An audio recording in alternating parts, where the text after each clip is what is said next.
Welcome to my talk on size types usage for parallel complexity.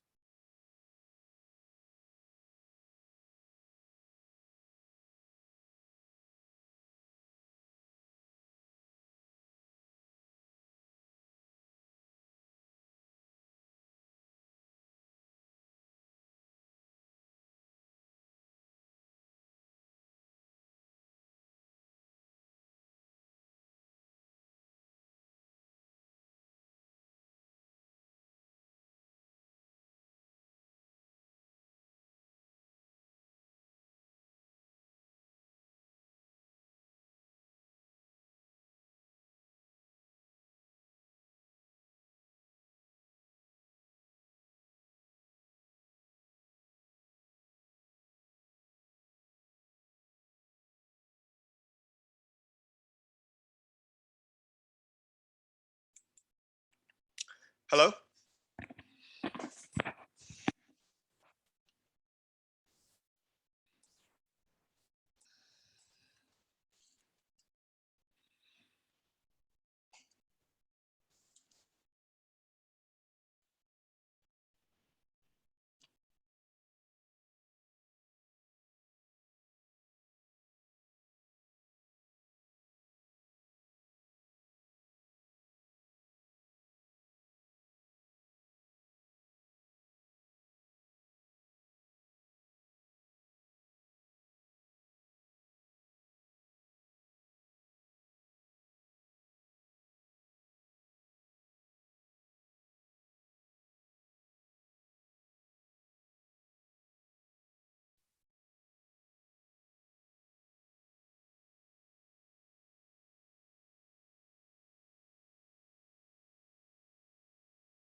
Hello.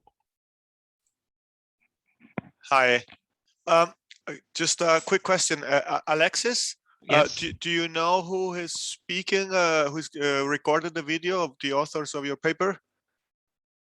I was recording the video. It's you who speaks, Yes. right? So judges, I would like to know that so I can, when I introduce you. Okay. Thank you. And Felix, same question for you. And it's me. It's you. Okay. Thank you very much. Yes. Yeah, thanks. All right. Just to make sure I know. Thank you. And we don't have anyone from the last paper, last talk.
Okay, recording started also.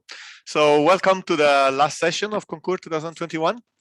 My name is Marco Carbone, and I'll be chairing this session. I believe we will have the 3 papers, and I believe we can already get started with the first one. The paper's authors are Patrick Ballot, Alexis Kieselin, and Naoki Kobayashi. And the title of the paper is Size Types with Usages for Parallel Complexity of Pi-calculus Processes. So I guess Types usage for parallel complexity of Pi-calculus processes.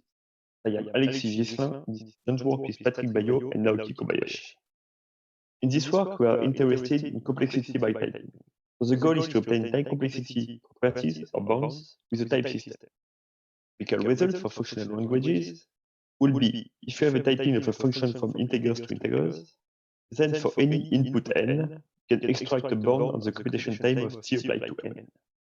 Here are some examples using size types for this. Now, what about parallel languages?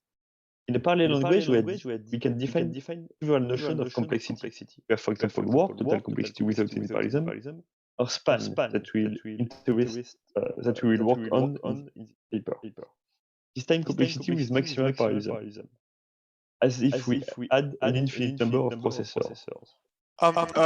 It is sorry to interrupt. feasible in There's a very bad echo. I don't know why, but there's an echo. It's really impossible to hear what the video sound. So if you can we do something about it? Thank you.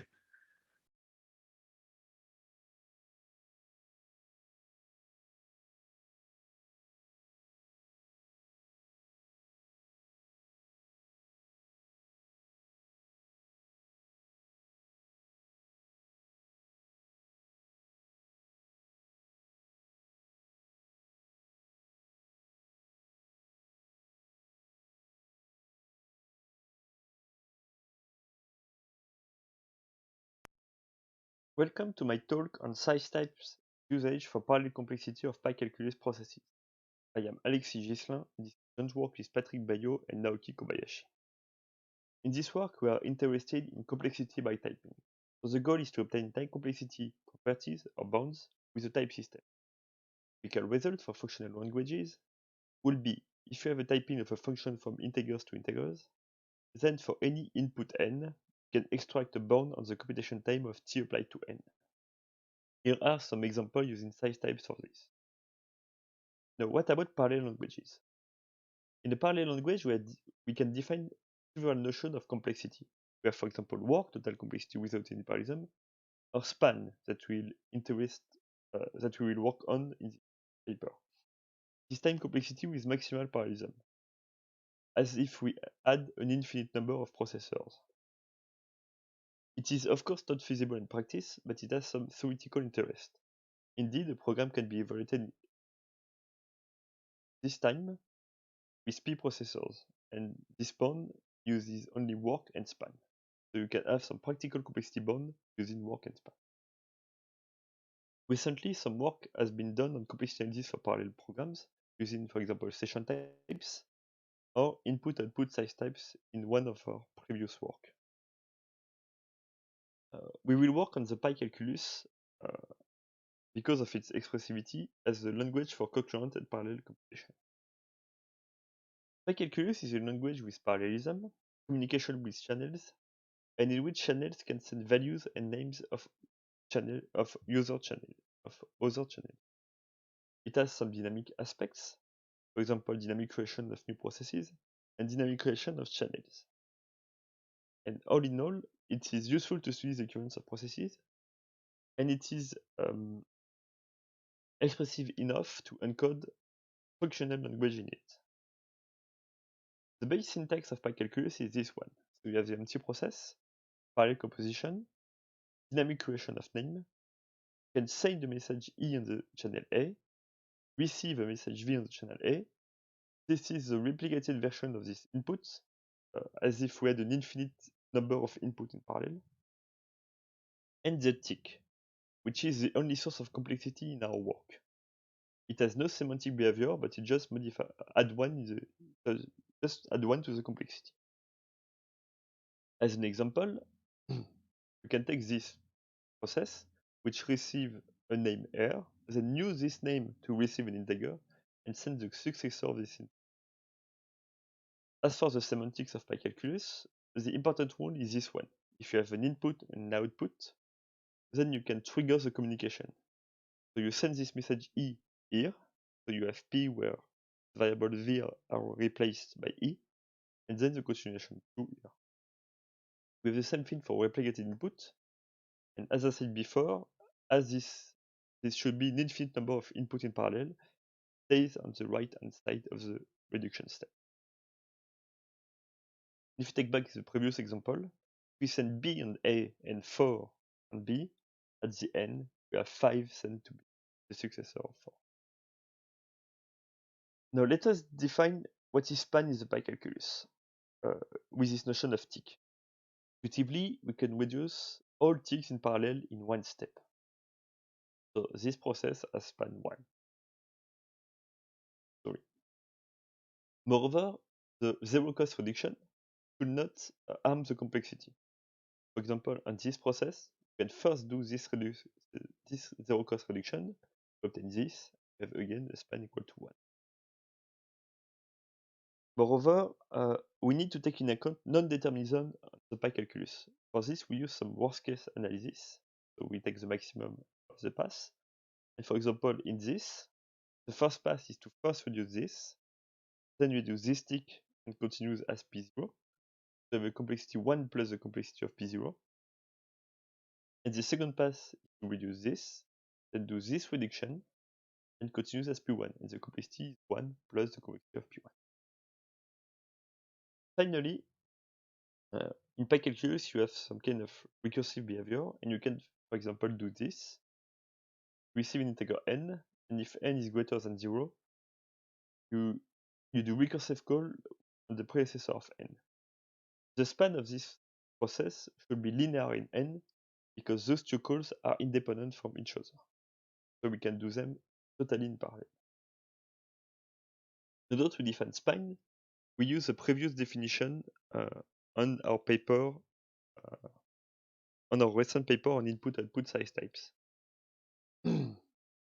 So we had this new constructor in the PyCalculus, and the idea is that it means P with n ticks before. And then we had some congruence rule in the PyCalculus. So you have standard rules, additivity and commutativity of parallel composition, for example, and you add this. You can distribute annotation with parallel composition, you can switch them with dynamic creation of NIM, we can sum them, and zero tick is equivalent to nothing. We can then define parallel complexity using some small step semantics. For example, tick just an annotation of 1, and the communication, in order to do this communication, we need both input and the output to be ready. So we need to wait at least n and at least m unit of time. So in the end, we have the maximum of m on n after this communication. And we have the similar thing with replicated input. And now we can define the parallel complexity of a process P as the maximal annotation that we see in all the reduction paths from P. Now then I will describe some type system for PyCalculus. So first we start with simple types. The simple types, we have just data types and a type for channel with this shape. And the intuition is that in an input, variables have the type T, or a channel of type T, and in the output you need to send values of type T. We will enrich those simple types with sizes. Why do we use sizes? Because as I said before, with those kind of recursive function, you have a complexity that depends on the size of the input n. And so it is a good idea to know the size of input using size types. The goal of this paper is that we want a type system such that if we can type a process P, Then we obtain a bound on the span of P, a lower bound and an upper bound. In this work, we are really interested in the upper bound, and the lower bound will always be very too small, but we want a precise upper bound. In order to define sizes, we will use integer expressions. The idea is that you have some function, for example, addition, multiplication, subtraction, things like that, and you have also some variables. And I will explain later why those variables are useful. Then, in the types, you just enrich data types with sizes. And the idea is that an integer of these types has a size between a, I, and j. But we need another kind of type for replicated input. Because they can encode recursive function, we add some more information on those types. So they will have this shape when you have some kind of polymorphism. And this is a complexity interval which can depend on this index variable. So let me explain that on an example. If we take back again this example of recursive function, we don't know the size of n because we wait for n. So we will consider that it has a size between 0 and I, where I is an unknown index variable, and we use polymorphism on this. And then what is the complexity of this process? As I said, it is linear in this, and more precisely, it will be between 1 and I plus 1, if n is between 0 and I. However, size steps alone are not enough to analyze some concurrent behavior, such as semaphores. So we will enrich size step with usage. Intuitively, usage were used by Naoki Kobayashi, in order to analyze deadlock freedom. The idea is that you have some kind of there are simple parallel languages. So you have empty usage, parallel composition, input and output, just that. And the idea is that if you take a process, you will look at the behavior of channels independently from each other. So for example, in this process, A is used here as an input, here as an output. Here it is not used at all, so it has this usage. And B is not used here as an input, and here as an output. So it has this usage. And as they look like some simple parallel language, we will define a congruence relation on them. So for example, an empty usage is nothing, and then you have commutativity and associativity of parallel composition. However, we also need something else, because those usages are too simple for a practical analysis. Take back this previous example, and if you look like this example, which is a deadlock, it's so something that we want to have complexity 0, or something that we want to avoid in a deadlock freedom analysis. And we look at the usage. Here we have an input, and then an output for A, and here for B we have an output, and there an input. So it has this usage, which looks like a lot the previous one. So in order to separate these two processes, we'll enrich usage with time information. So the formal syntax of usage that we will use in our paper is this one. So you have again empty usage and parallel composition, and we have some information here on the input and output, and also some other constructors. This is an obligation. So intuitively, in usage, we have some kind of assumed guarantee reasoning. So if you have this obligation I0, G0, it is a guarantee that the action, for example, the input, will be ready in a time t such that I0 between t between G0. The lower interval here is the capacity. It is an assumption that the corresponding action, for example, if you have an input, an assumption that the output will be provided at a time t prime such that IC between t prime minus t between G. So we need to wait. We first wait the input to be ready, and then it waits for its output. And then we have some kind of, we can define reliability of a usage intuitively by the asynchronous reasoning is correct. I will define formally later what it means formally. But let us first look at a simple example. If we take this usage, you have an input which should be with the obligation 1, 1 and the capacity 1, 2. So I recall the guarantee is that the input is ready in 1 unit of time because of this.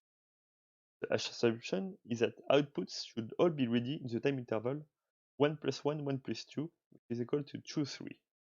Because again, here we need to wait at least 2 units of time. So if we try to look at a process that could have this usage, the input should be ready in 1 unit of time. So for example, this possible. And then output should be ready in the time interval 2, 3. So for example, this is possible.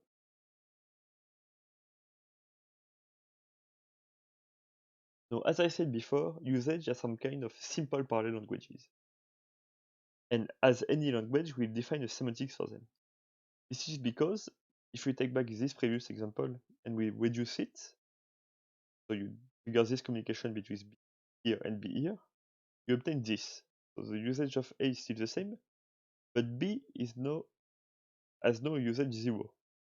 And we can see that in this reduction from P to P prime, the usage of B has been reduced to UB to UB prime. And we will try to define a reduction relation such that this is always true. Intuitively, we want this. You have an input and output, then you can do the reduction. But in practice, we have those time interval again. And we need to verify that the assumed guarantee reasoning is correct. Recall that the capacity of an input here says that for any time t such that this, the output is ready at a time t prime such that this. And mathematically correspond to these constraints on this index. We have the same thing dually for the output. So you have these constraints. And this constraint says that the assumed guarantee reasoning was correct. Then you can do the reduction. And you want to reduce it to u in parallel with v. But this is not really correct because some time has passed in this reduction because the input and the output are not ready immediately. We need to wait some unit of time. And so we add this operator to say that we had to wait some time units, depending on the obligation of the input and the output. And then we can define formally reliability. And a usage is reliable if those premises here are always satisfied for any reduction in the usage.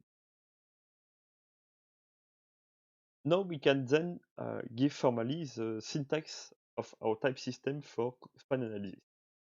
So you have size types that we can see here and here with a polymorphism.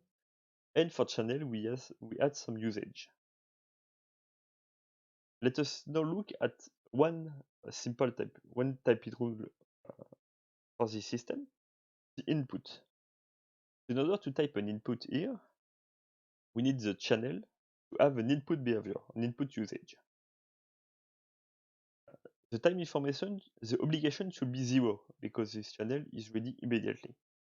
And the capacity is some capacity IC, GC. Then you need the continuation to be typeable. So the continuation is typeable in the context gamma, and where A has now the usage U, the continuation of this, and V has the expected type T. With this continuation, we can now look at the complexity of this whole process, this whole input. The complexity is this one, because you have the K of the continuation, and you have to wait for the corresponding output to be ready. And this is given by the capacity of this input usage. And as before, here we had gamma, but here we had gamma with some, we delayed by some unit of time. So we again use this operator to indicate that we need to delay the time in gamma.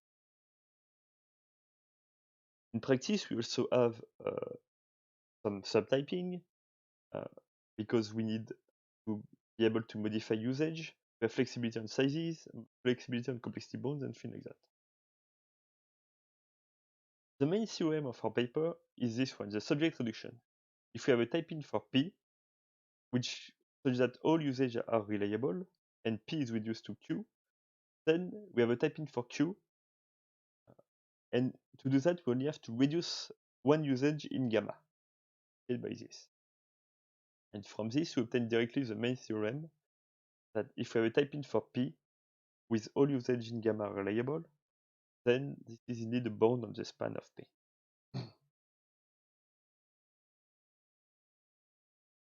So, our contribution in this work is that we adapted both size types and usage for the analysis of parallel complexity. Moreover, it has a better expressivity than our previous paper on input-output size types, because usage can analyze some interesting concurrent behavior, such as semaphore and deadlock. And as a perspective, it would be interesting to have some type inference for this type system, because type inference means that we have some automatic complexity analysis.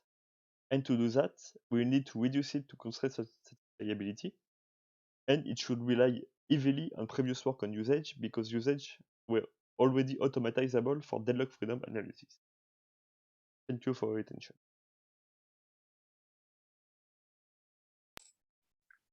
All right, thank you, Alexis, for the nice presentation, nice video. So now we have 5 minutes for questions. So is there any question from the audience? Please raise your hand. All right, I can see that Davide wants to ask a question. Please, Davide, go ahead.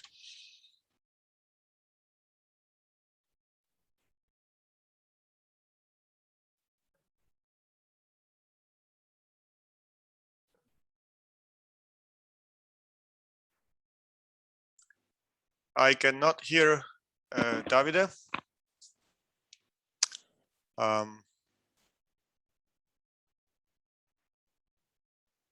Can you hear me? Yes, very loud. Yeah, now it's fine. Yeah, please go ahead. Sorry. Very nice presentation, very nice work, I thought.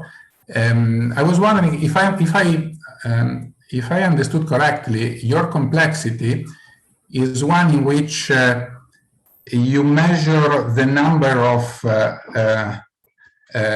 tau steps that are made independently from the number of processes that you have in parallel.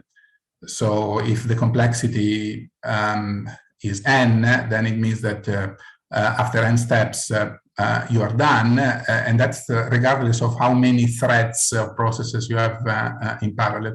I was wondering if you can comment a little bit more on that. And the reason I'm asking this is because well, in practice, if you have an implementation, the number of processors will be limited after all.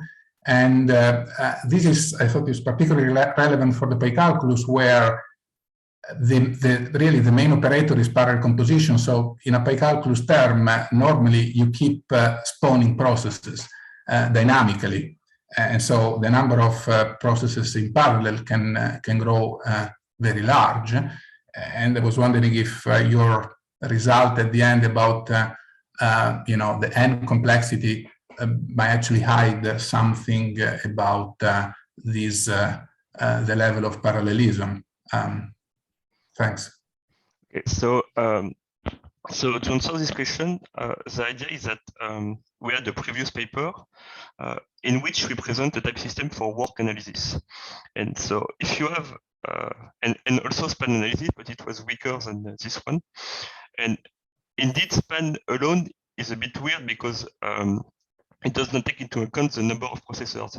But if you do both a work and a span analysis, you have something a bit more informative.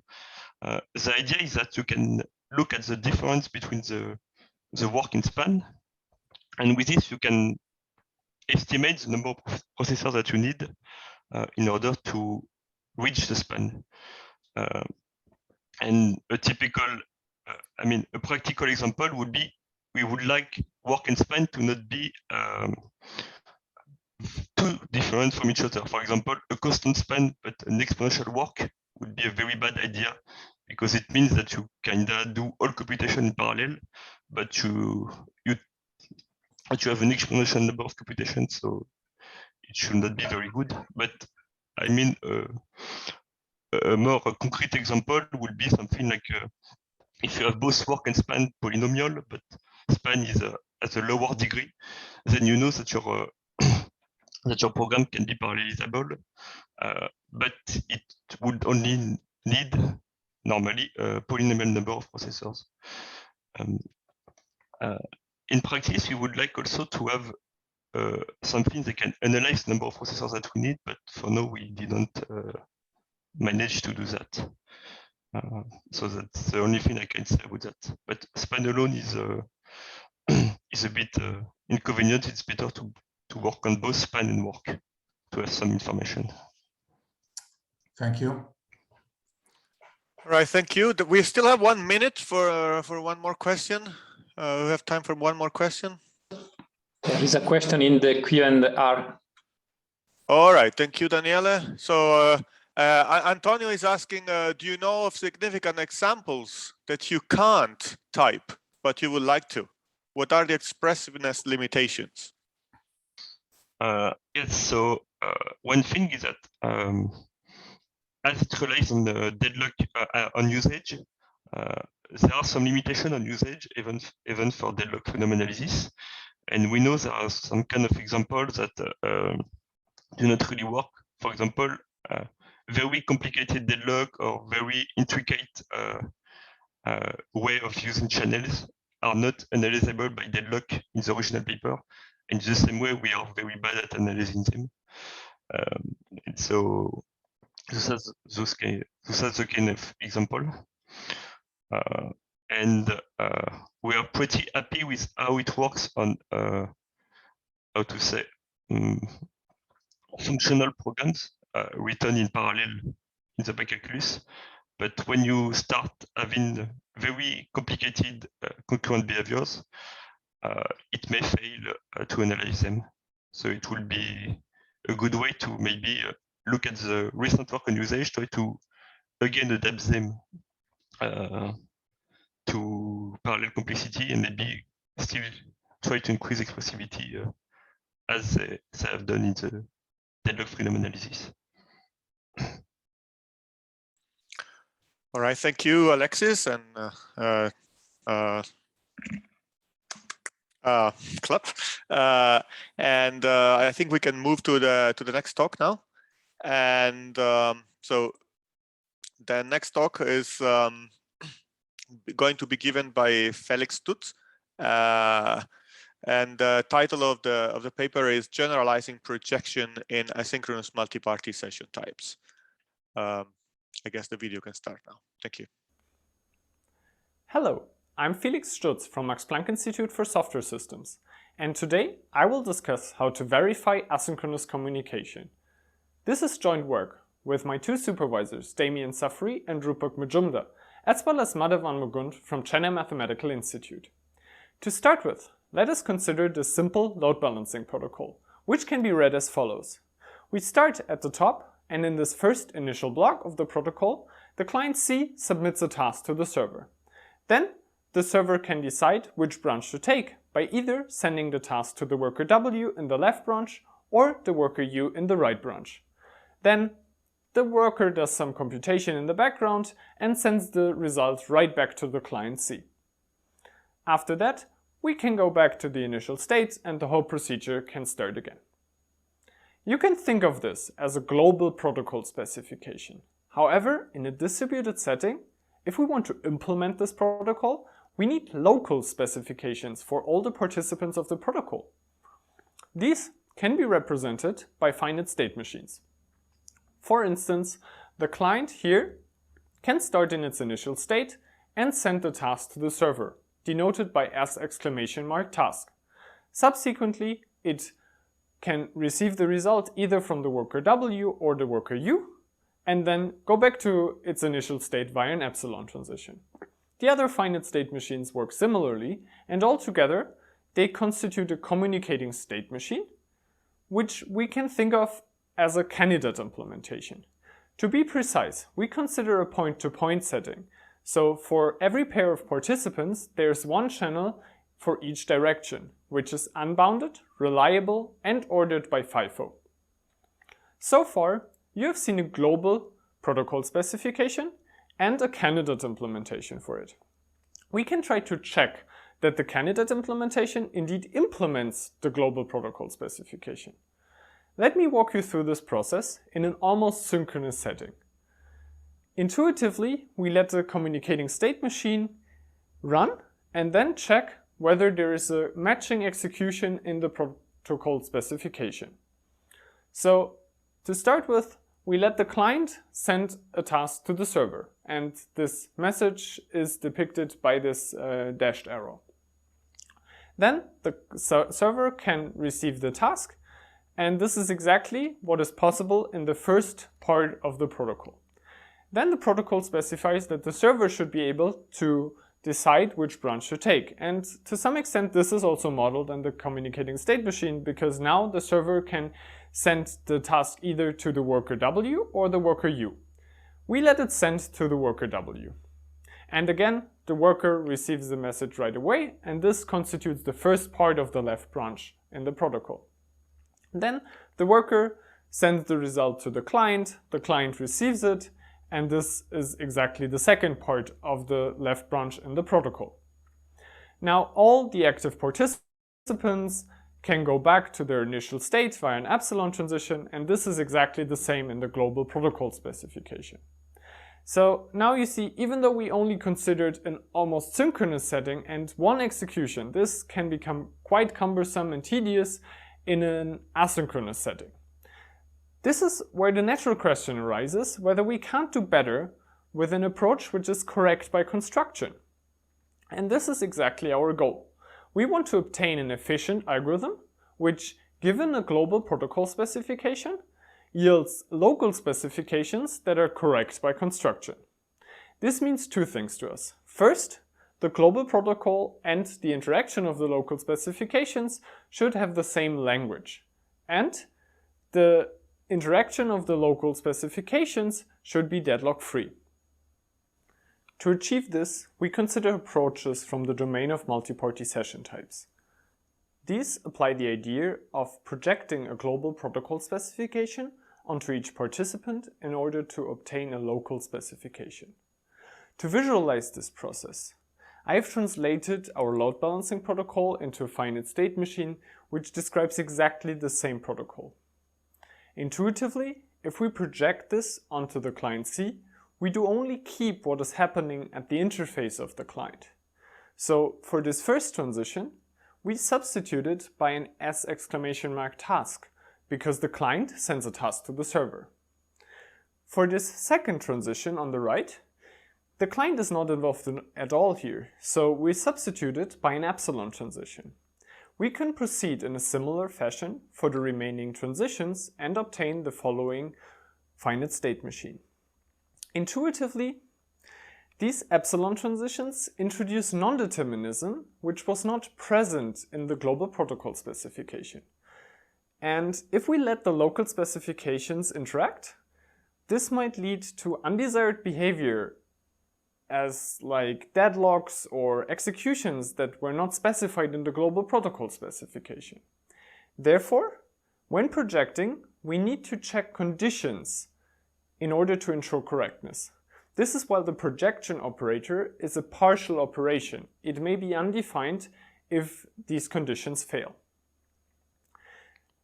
Let me show you some well-known anti-patterns for implementability, and these actually need to be ruled out by conditions for a projection operator. For example, this simple protocol where A decides which branch to take by sending different messages to B, and then C subsequently receives in the left branch and sends a message in the right branch. You see that this is an issue because every candidate implementation which tries to achieve language equivalence will exhibit this scenario, which is a deadlock situation.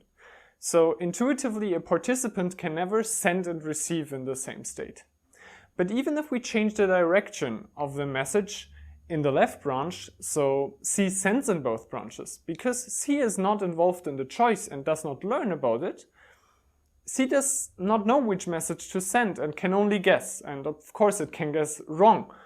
And therefore, this scenario will happen in any candidate implementation that tries to achieve language equivalence. So here, the outcome is that you should only have the same send options across all branches if you haven't learned about the outcome of a choice yet. After this small detour on well-known anti-patterns for implementability, let me sketch the landscape of MST frameworks, and we consider this green space as the set of implementable protocols. An optimal algorithm would cover the whole space. However, previous MST frameworks enforce prohibitive restrictions by enforcing their conditions on protocols so that they reject a lot of implementable protocols.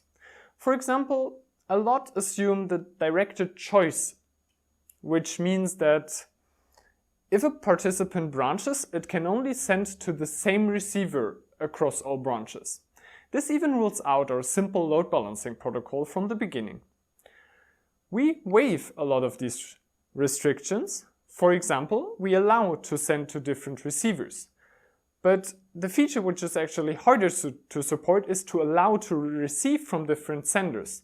Intuitively, this makes the problem harder because we cannot rely on the FIFO order of a single channel anymore, but we need to account for the fact that messages from different senders can be partially ordered. In addition, we can rely on global information rather than only local information in our soundness arguments.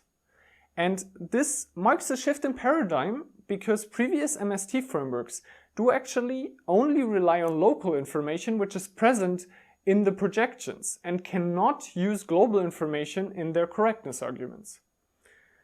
Furthermore, we can remove empty loops automatically. For example, if a participant is inactive in a loop branch, we can detect this. All of these features are needed for our simple load balancing protocol. And I will now discuss in more detail how we achieve to support those. Let me start by explaining which difficulties arise when we allow to receive from different senders.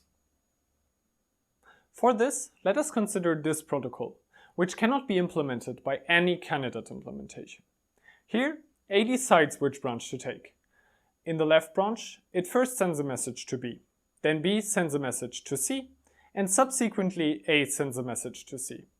In the right branch, A sends exactly the same message to C, and then C sends a message to B. We are interested in the projection onto the participant C. It looks as follows, and I've marked the initial state because this is where we have to take a decision. By receiving the orange message 1 from B in the left branch, we commit to this branch because the reception operation cannot be undone. While by receiving the red message 2 from A in the right branch, we also commit to the right branch for the same reason. So to be sure that this is a safe operation to do, we need to be certain that the message we are about to receive cannot be available in any other branch. But this is exactly the problem here. So if you look at these two messages, they come from different senders. So they're not ordered. We cannot rely on the FIFO order of a single channel here. So this message, in fact, can arrive before the orange message. So what can go wrong in the protocol execution is that A decides to take the left branch, this message occurs before this one, and C mistakenly thinks that the right branch was chosen. We can anticipate this with what we call a message availability analysis. So here you see that the set of available messages for the left branch contains the message 2 from A, and therefore it is not unique to the right branch. This is the reason why this protocol cannot be implemented. We can easily fix this by adding 2 new messages, and intuitively these add a chain of dependencies from receiving this orange message to the send event of this last message in the left branch. So the projection onto C looks as follows, and we can, with a global dependency analysis, compute the set of available messages which contain exactly only the messages we are about to receive for a branch. As I said, this can only be done with global dependencies because you see here that this dependency goes through the participant B, and in the projection the message from B to A is not present anymore, and therefore dependency analysis which relies on local information only cannot detect this. We can detect this with our global message availability analysis. So far, I have only explained to you how to compute these sets of available messages for protocols without loops.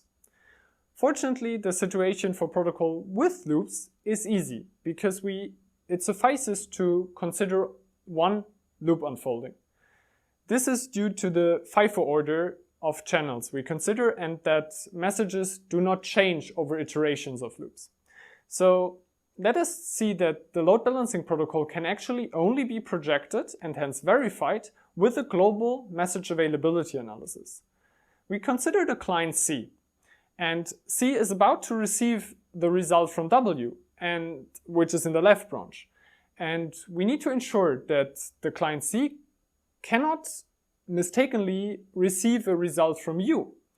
This is indeed the case, but we can only detect this because of a chain of dependencies through the participant S in this block. So this is why the load balancing protocol needs a global message availability analysis. In addition, we need to be able to remove empty loops because each worker is inactive in one of the loop branches, and we can safely do so. Let us revisit our goal. We wanted to obtain an efficient algorithm, and because of the way we project and the conditions for our generalized projection operator, in the sense that it does only require one loop unfolding, we have achieved this.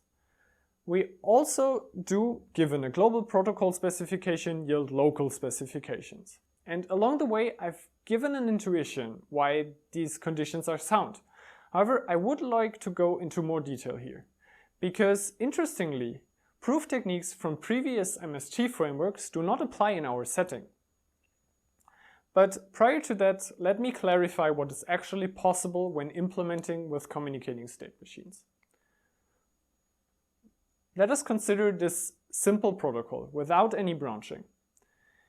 It has two message exchanges, one from B to A and another one from C to A. If we think of an execution of this protocol, it basically describes the following scenario.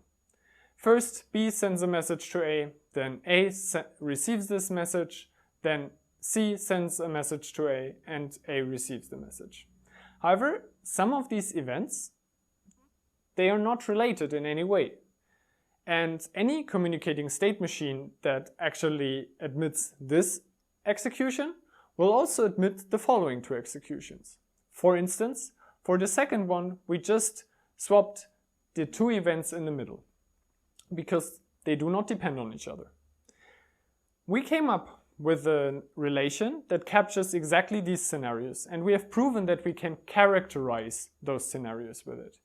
So we call it Indistinguishability Relation because intuitively, if two executions are related with this indistinguishability relation, then they're indistinguishable for communicating state machines.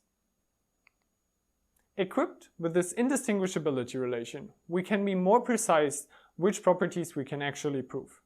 In fact, we can only prove that languages of the global protocol specification and the interaction of the local specifications are equivalent when closed under the indistinguishability relation. And of course, we also want still deadlock freedom. And we have proven these two properties by coming up with two new notions. First, there's run mappings. And intuitively, if you let a communicating state machine just execute, then there's an execution prefix. And the run mapping requires that for every execution prefix, there is a common run in the global protocol specification, which in fact all the participants could have followed with this execution prefix. Intuitively, you can think of it as a safety property in the sense that none of the participants has yet deviated from a common path. Then control flow agreement adds a progress condition to the picture, in the sense that it requires all the participants to be able to follow this run till the end. The conditions for a generalized projection operator ensure that these run mappings exist and that control flow agreement is satisfied. And with this, we can prove correctness. We have implemented our generalized projection operator in a tool which is publicly available. We were able to project protocols from the literature, as well as new, bigger protocols, some of which are inspired by patterns from distributed computing. More on the evaluation and examples, for instance, parametric protocols, can be found in the paper. There, you will also find technical details and proofs, as well as a detailed comparison to previous multi-party session types approaches, as well as other approaches from the domain of high-level message sequence charts and choreography automata. To come to a conclusion, today I have presented an algorithm which, given a global protocol specification, yields local specifications that are sound by construction. To achieve this, we generalize the projection operator from multi-party session type frameworks. In fact, we allow to send to different receivers when branching, as well as to receive from different senders. In particular, the last feature makes the problem harder because we cannot rely on the FIFO order of a single channel anymore, but need to account for the fact that messages from different senders are partially ordered. We can remove empty loops automatically and rely on global information in our soundness arguments, rather than only local information as a state-of-the-art in effective MST frameworks. Adding all of these features makes the efficient MST verification techniques applicable to patterns from distributed computing. I'm happy to answer questions now and later. Feel free to reach out.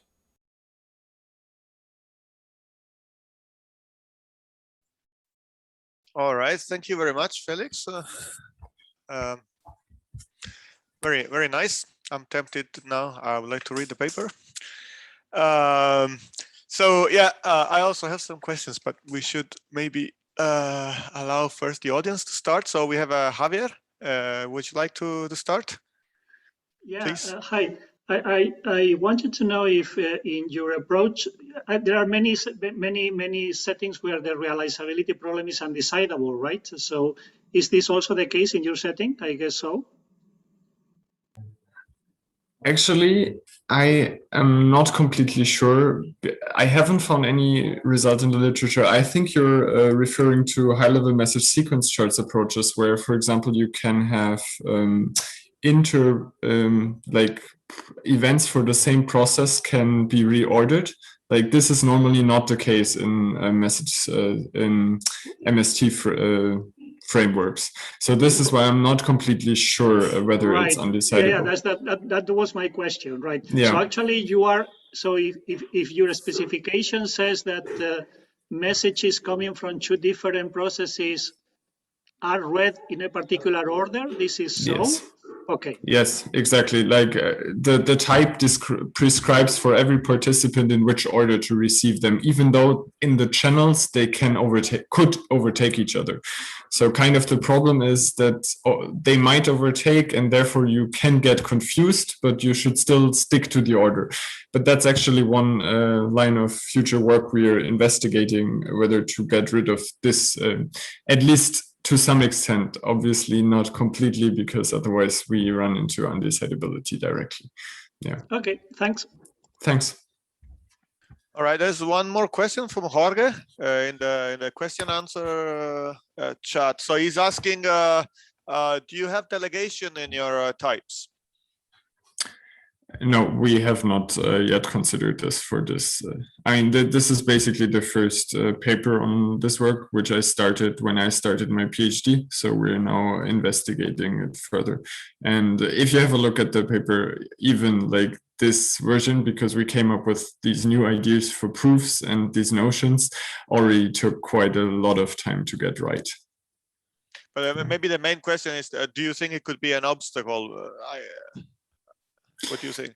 I think the as far as I understand the problem, basically you kind of need channels for delegation, don't you? Like channels like with names kind of, so that you know, okay, now this message does not go to this role anymore, but to another, because this is like the delegated one. So then this might, like, we first would need to get into the channels which are more than point to point. But I think after that, there should be no obstacle. Maybe a global types level. I don't think this can be a problem. But maybe if you get something more concrete, like a choreography. Any other question? All right, maybe I have a quick question. I don't know if you know the original work on multi-participation types. So one thing that you specified in the beginning of your talk is that you have one channel per every directed pair of rows, right? So instead of in the original work of multi-participation types, you don't have this. So you specify a set of channels that everybody can use. And in there, you can end up in problems similar to the ones you mentioned also, because you can have races on these channels. So I was wondering whether what you do could be applied to that as well.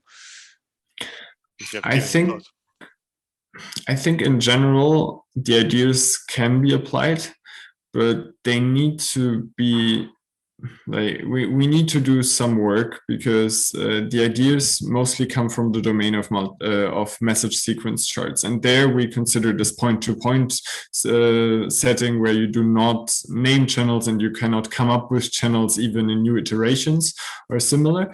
So basically we would need to adapt these notions of run mappings in order to account for this.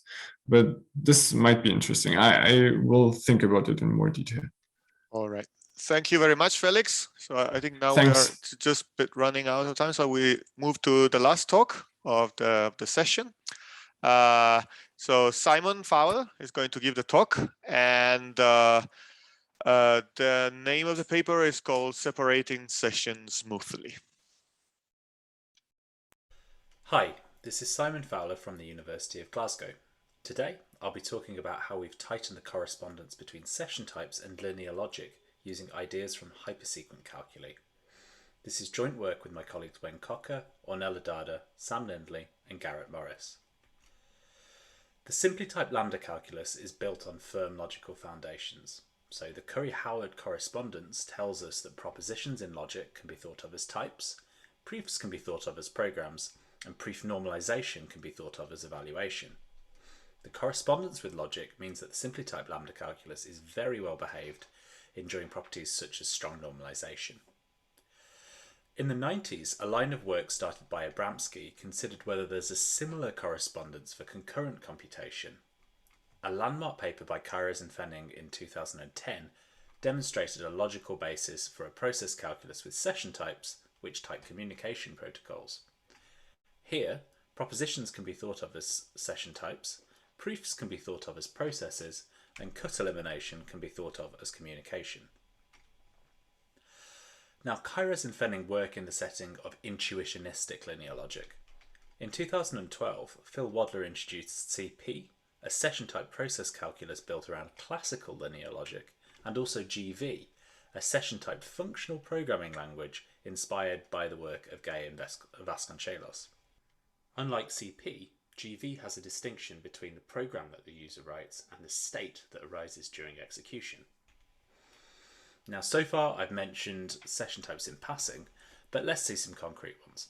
So session types can be thought of as types for protocols. Now, suppose we have a vending machine, which can only be used by one person at a time. The vending machine begins by communicating whether it's free or busy. If it's free, then it offers the choice between two buttons. One, which dispenses or sends a candy bar, and two, which dispenses a cookie. If it's busy, then the session ends. We can also write a session type for the customer. Now you'll notice here that where the vending machine sends, the customer receives, and where the vending machine makes a choice, then the customer offers a selection. So this duality means that the communication between the two parties is safe and that no deadlocks arise within a single session. Now let's have a look at a GV program. So the vending machine function takes a channel endpoint of type vending machine, selects the free branch, and then offers the two branches 1 and 2. Each S endpoint must be used precisely once in order to guarantee safety. Now the customer offers two behaviors based on whether the vending machine is free or busy. So if it's busy, then the customer closes the connection and goes away hungry.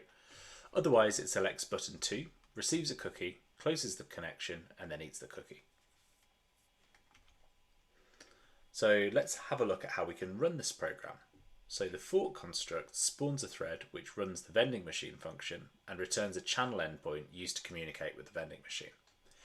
Now this big yellow blob means that this is the main thread of the program.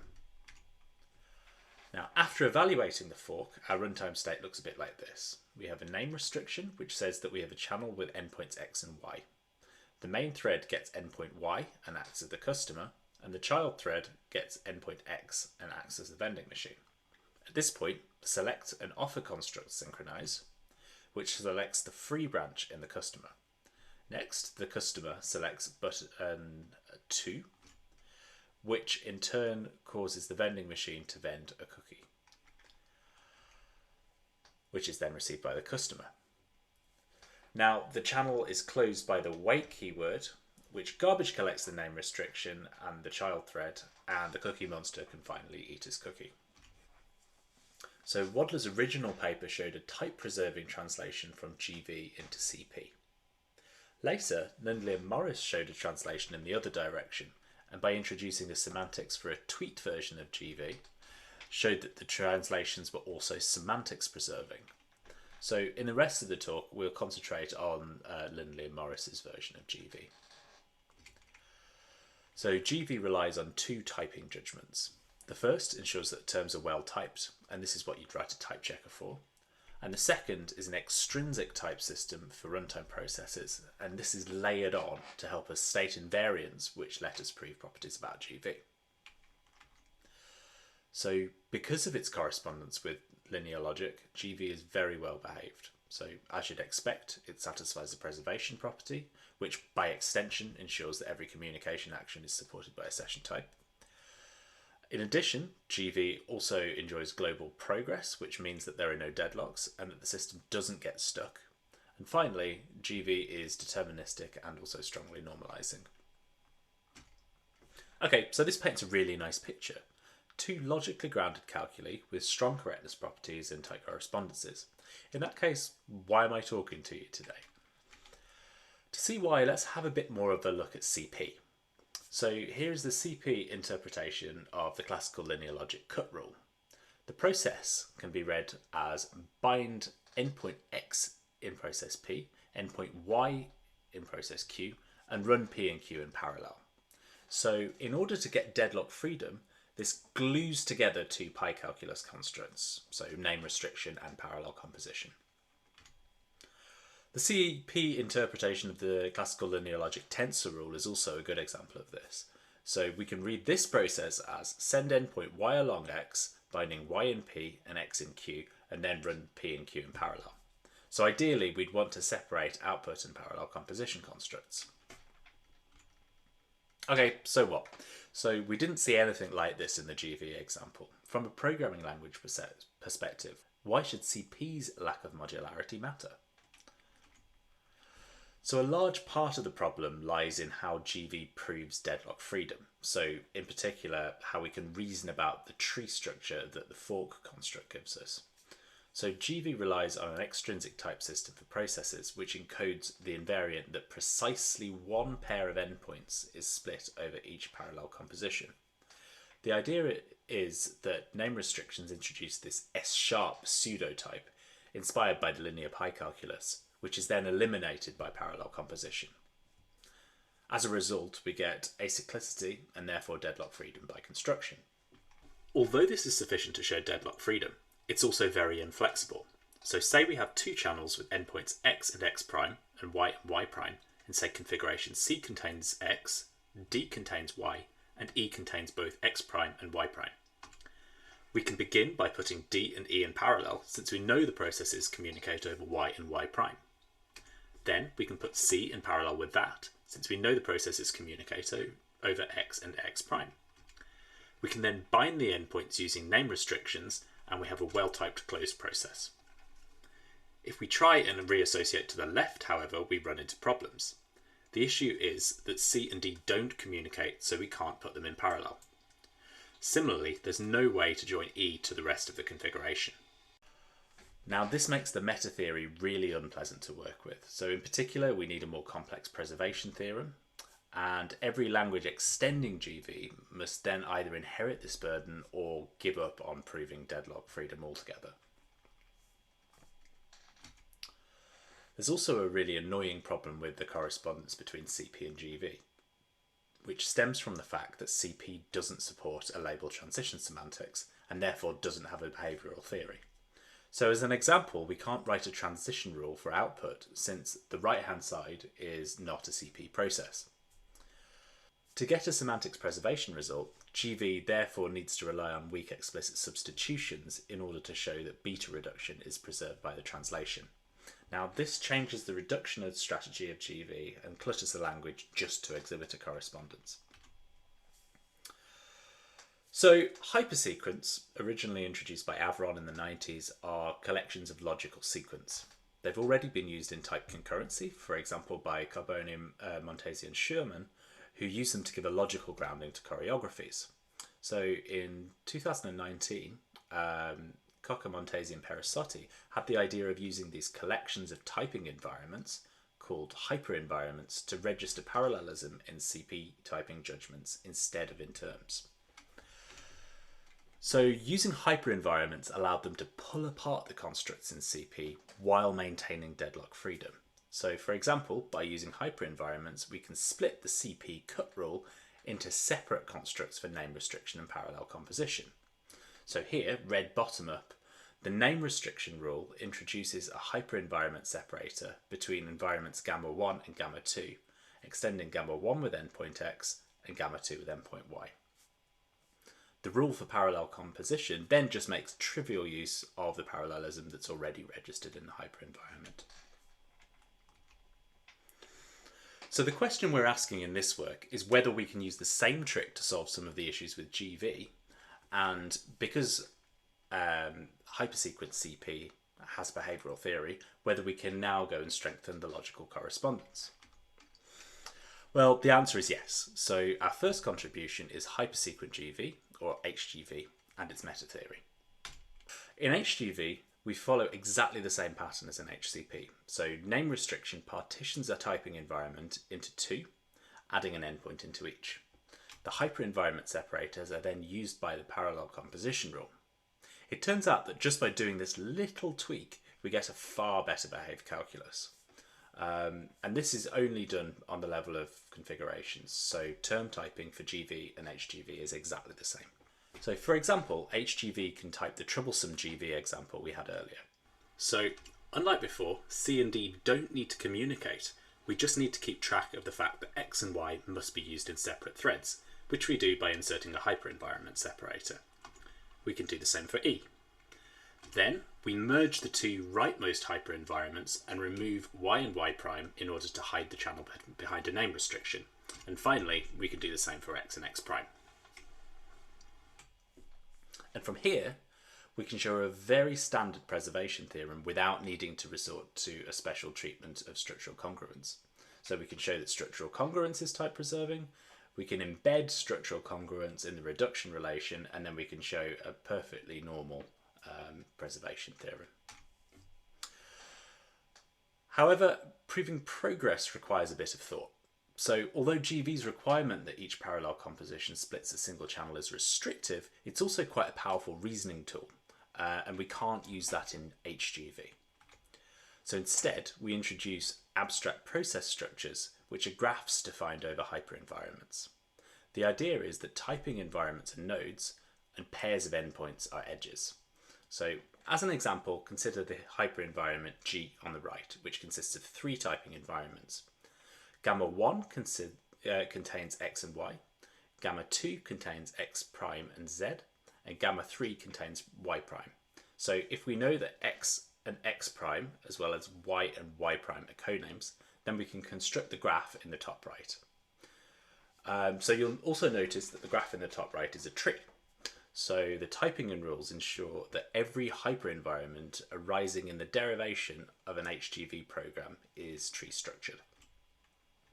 Using the notion of a tree abstract process structure, we can then write every tree structured HGV program in tree canonical form, where each auxiliary thread, so for example child thread, is placed next to a name restriction that binds a name that occurs free in that thread. And the proof is quite pretty. It follows from picking a leaf in the abstract process structure and noting that each typing environment corresponds to a thread. We can also write every open HGV configuration as a collection of independent configurations in tree canonical form. So if we restrict typing environments to only containing session types, we can show that configuration in tree canonical form can either reduce, or each thread is blocked either on a preceding new bound variable or a variable in the typing environment. If we consider closed configurations where the main thread has a type which does not contain function or session types, then we know that either the configuration has reduced all the way to a value or it can reduce further. We also get determinism and termination, but the proofs for these are entirely unchanged. Okay, so the next contribution is relating HGV and GV. So every GV configuration is typable in HGV. To show this, we introduce splittings, which are HGV environments which maintain the separation enforced by the S-sharp pseudotype in GV. So as an example, consider gamma here, which contains an unsplit channel with endpoints x and y, with session type, sender unit type and finish, and says that variable ping has the unit type. Now, hyperenvironment G is a splitting since it contains x and y with dual session types, and it forms a tree structured abstract process structure. Then we can show that every GV configuration is typable in HGV under a splitting of its typing environment, and this falls out as a very straightforward induction.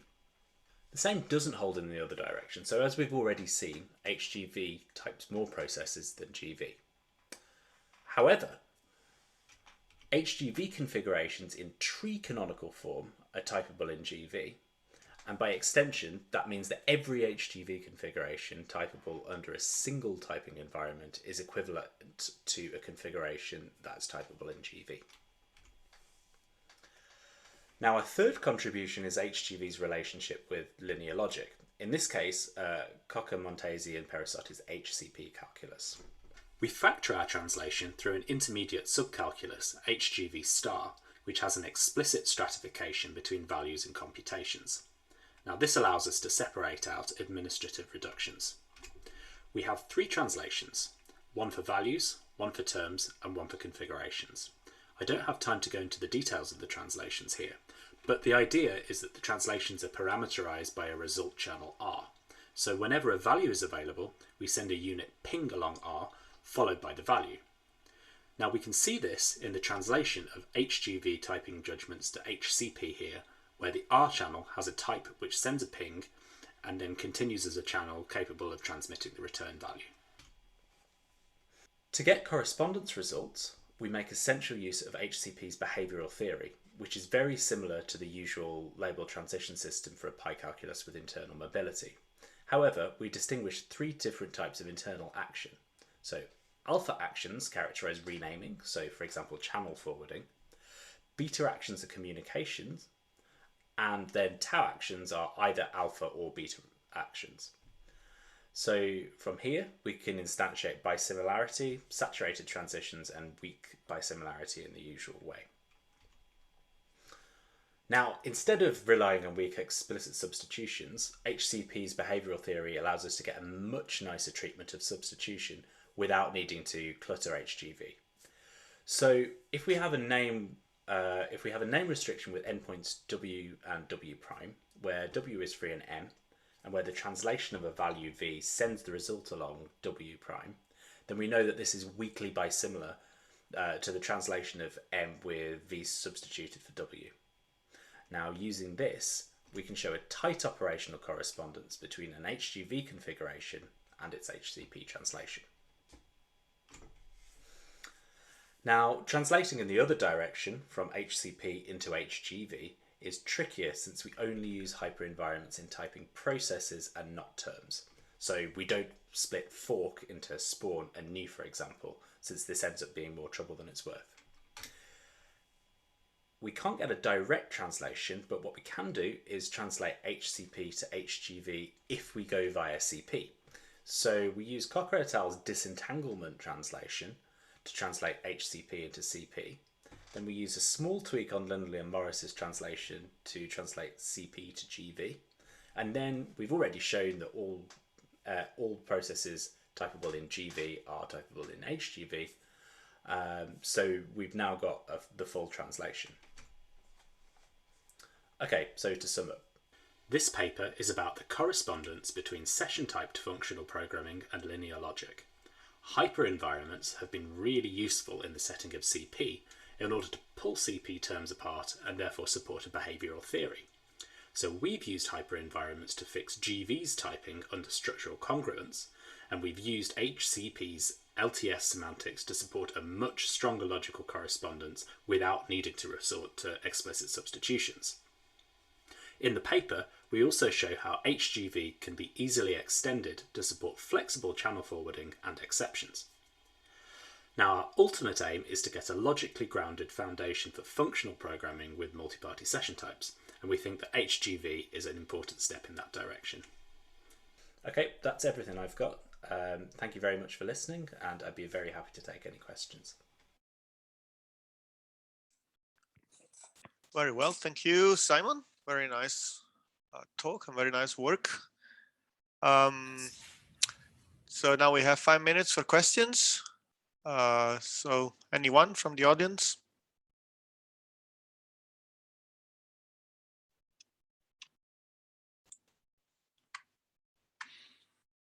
Okay, while people warm up, maybe I can ask something.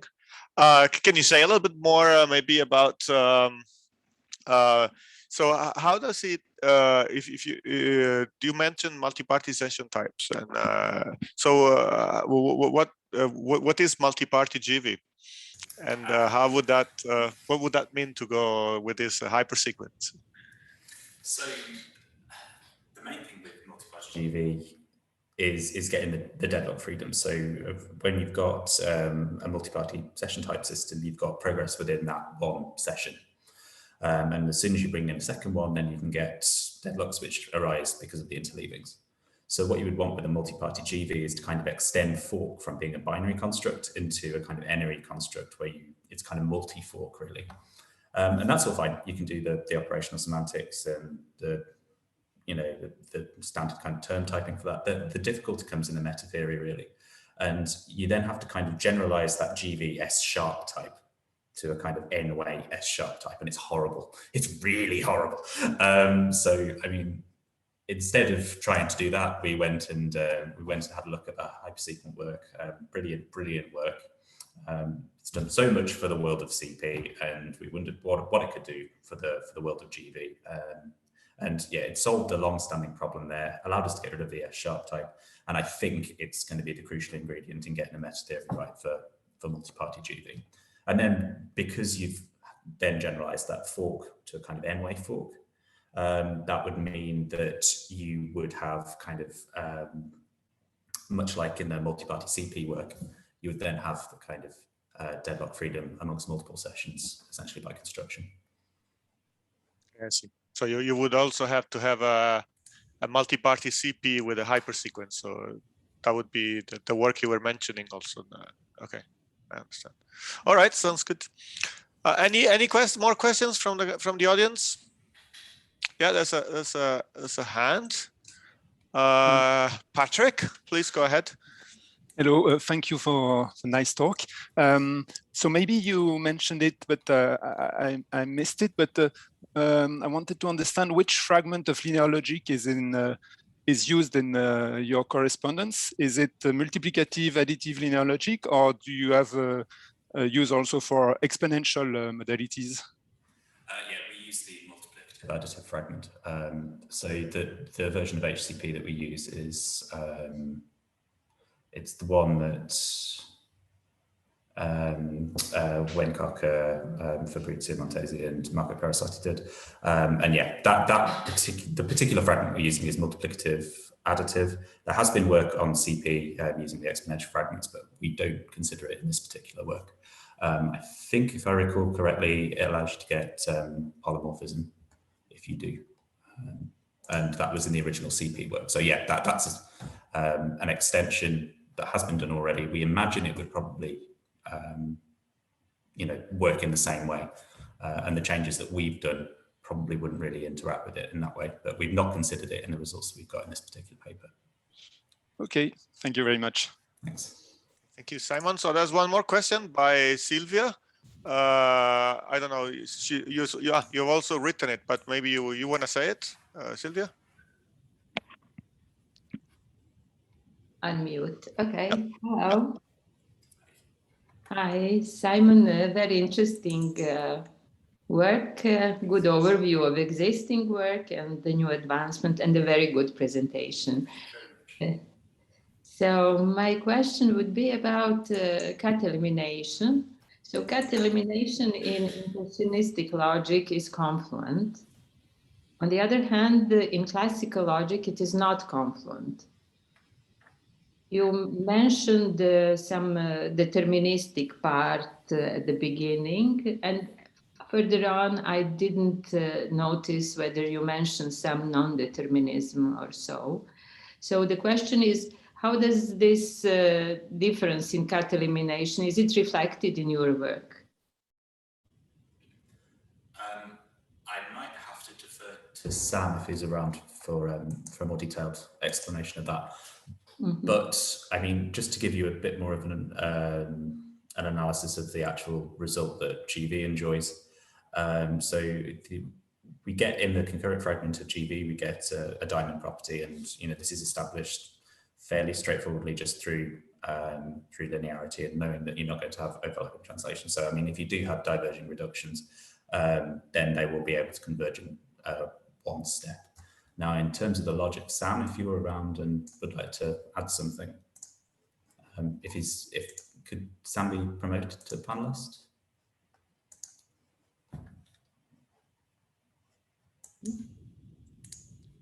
So can we let Sam speak? I think he's in the audience. Yeah, allowed to talk. Yeah. Am I? Oh. Can you hear me? Yep. All right. I just don't have my video on. So I believe that the systems we have are confluent. That doesn't necessarily continue to hold if you add certain forms of commuting conversions in the in CP. Yeah, so I mean, in this work, we quite deliberately don't have the same commuting conversions that we had that were present in previous versions of CP. Yes, probably that's the case, yeah.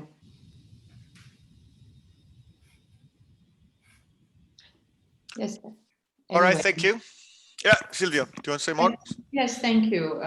Anyway, this is always an interesting difference to take care of. All right, thank you. I think we run out of time, so we need to stop here. So thank you to Simon, and thank you to all the speakers of this session. And I guess we can stop here. I don't know how it works now. I guess there's a break now. So yeah. But please stay on this session. The announcement will be on the same Zoom. And yeah, so there is a small break and 10 minutes.